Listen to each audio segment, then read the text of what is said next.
Assalamualaikum warahmatullahi wabarakatuh. Yo, what's up teman-teman? Di sini kita akan menjelaskan atau menceramahi tentang apa dampak negatif dari minuman alkohol itu, dan kita akan menselidiki tentang hal tersebut. Oke, mari kita langsung saja ke layar berikutnya. Cekit. Baik, assalamualaikum warahmatullahi wabarakatuh. Waalaikumsalam. Balik lagi bersama saya. Oke, kita akan langsung menjelaskan tentang apa sih bahayanya kita minum atau mengkonsumsi minuman keras. Ini jelas ya, jadi kalian tuh tidak boleh harus mengkonsumsi alkohol karena itu memabukkan sekali ya. Minuman alkohol itu atau disingkat nihol itu adalah minuman yang mengandung etanol. Etanol itu adalah bahan psikoaktif dan konsumsi penyebab penurunan. Minuman alkohol dibatasi ke sejumlah kalangan, umumnya orang-orang yang telah melewati batas usia tertentu. Ya.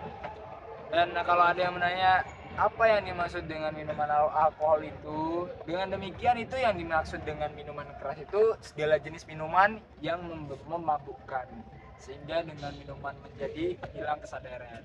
Kayak seumpama kita minum sampai kehilangan kesadaran, itu dapat menampakkan dampak yang tidak baik untuk lambung kita ya, adik-adik. Tidak baik itu.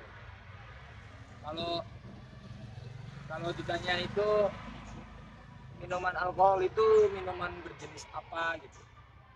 Nah, minuman alkohol itu merupakan jenis minuman yang mengandung etanol dan psikoaktif yang mengkonsumsi bisa menyebabkan penurunan kesadaran. Jadi bisa kayak melayang-layang gitu adik-adik. Nah, minuman ini dibuat dengan proses yang panjang untuk menghasilkan cita rasa yang diinginkan.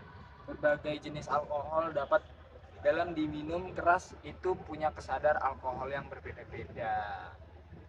Nah, kalau ditanya apa sih efek sampingnya dari berminum minuman alkohol itu adalah jika kita mengkonsumsi berlebihan itu bisa menyebabkan seorang hilang kesadaran, bisa kejang-kejang, bisa hingga meninggal dunia. Penyakit serius lainnya lah yang disebabkan oleh alkohol, diantaranya tuh tukak lambung, kerusakan pada hati, hingga komplikasi gangguan psikiatrik berat. Nah, itu bisa menyebabkan gangguan hati ya adik-adik. Kita tuh nggak boleh merusak nggak boleh merusak hati kita. Jadi kalau jatuh hati, kalau kalian semua sakit hati itu jangan lari ke alkohol. Oke, kita kalau sakit hati udah lepaskan saja, tahan. Boleh ya bos. Oke, ini adalah berikut adalah penjelasan bagaimana kita mencegah atau mengurangi bahayanya minuman.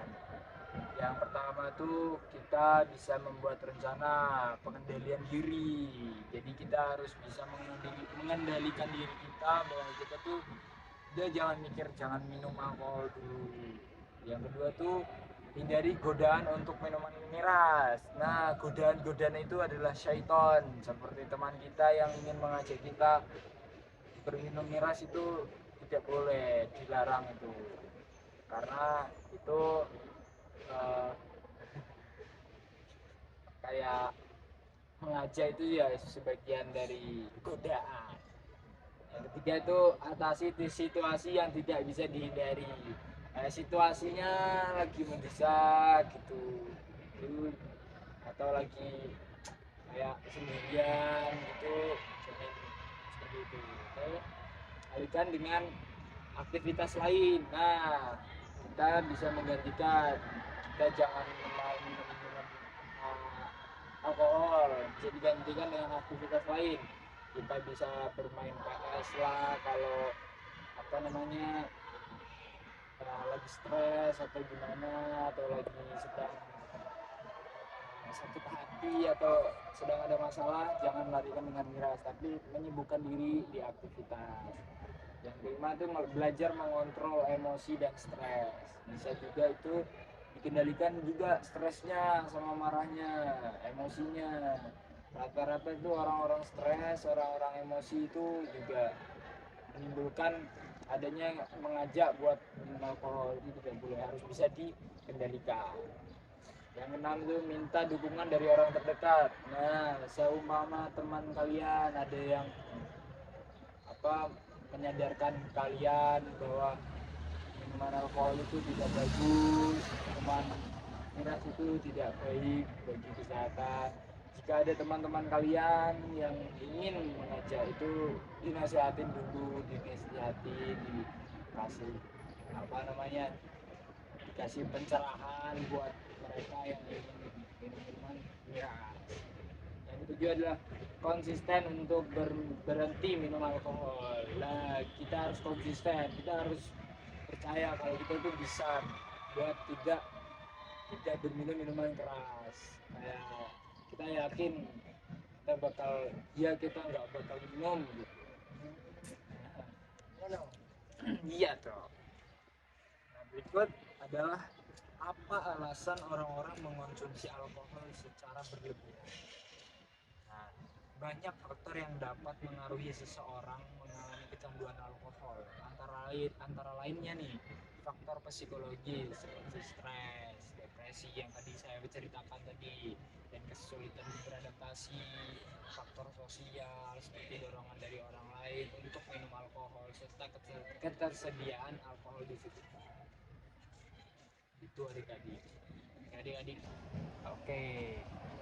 Nah, selanjutnya itu ada mengapa minuman-minuman keras itu dinilai sebagai perbuatan dosa. Kenapa minuman alkohol itu bisa perbuatan dosa itu?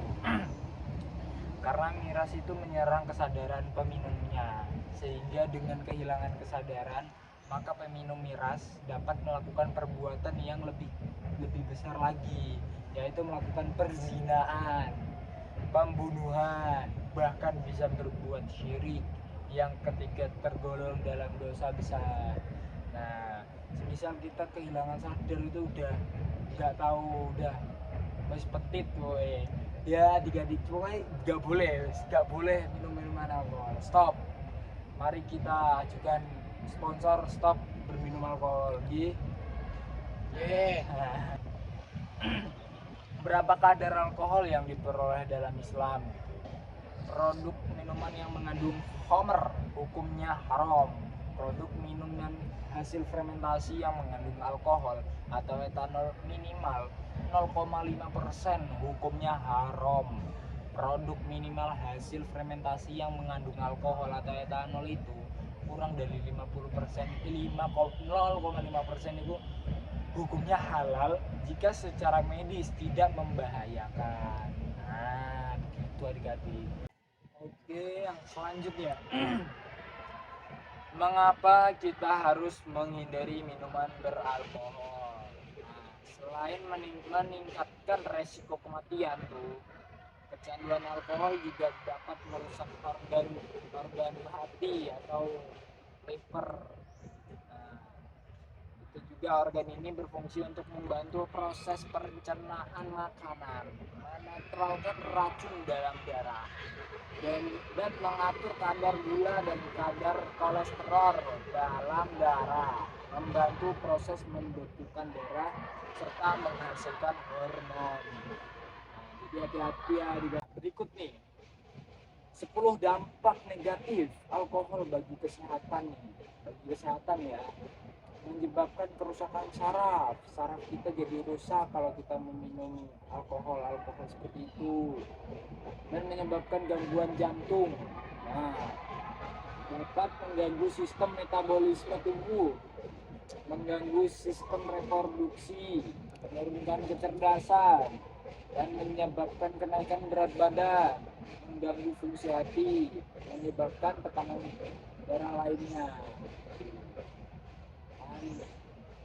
Maksudnya dari menyebabkan kenaikan berat badan tuh enggak jangan minum alkohol buat memberatkan badan Ki. Makan aja, makan yang penting makan. Bagi dan apa Ki? Suka. Oke, selanjutnya nih, yang terakhir nih. Berapa lama sih efek alkohol dalam akan hilang? Kayak kita berapa lama alkohol itu hilang di dalam tubuh kita jika kita meminumnya? Alkohol itu dapat bertahan di sistem tubuh manusia antara 6 hingga 72 jam dalam banyak kasus, tergantung pada tes deteksi yang digunakan. Berdasarkan jenis tes yang dilakukan adalah darah hingga 12 jam, napas 12 jam sampai 24 jam, bisa 1 hari. Ya adik-adik, pokoknya stop. Oke. minum minum apa sih biar agar alkohol itu hilang di tubuh kita? Cara menghilangkan mabuk seperti ini, perbanyak minum air putih. Terus alkohol adalah cairan diuretik yang akan membuat tubuh Anda kehilangan banyak cairan melalui urin. Makan, kedua lagi, makan yang mengandung karbohidrat, nasi, umpamanya, apa boleh. Hindari junk food. Nah, minum air jahe. Minum air jahe itu sadar. Tidur yang cukup. Nah, kalau sudah seperti itu harus tidur. Dan minum obat pereda nyeri seperti Oskadon. Hindari kopi adik-adik. Kalau minum alkohol, yang penting nggak boleh minum alkohol. Semisal Anda kena alkohol itu hindari kopi.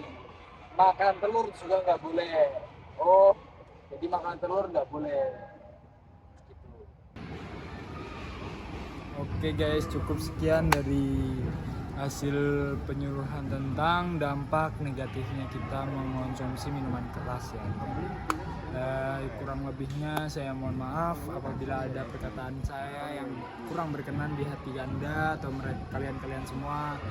Saya mohon maaf, saya undur diri. Saya Farhan Muhammad Gazi, cukup sekian. Assalamualaikum warahmatullahi wabarakatuh.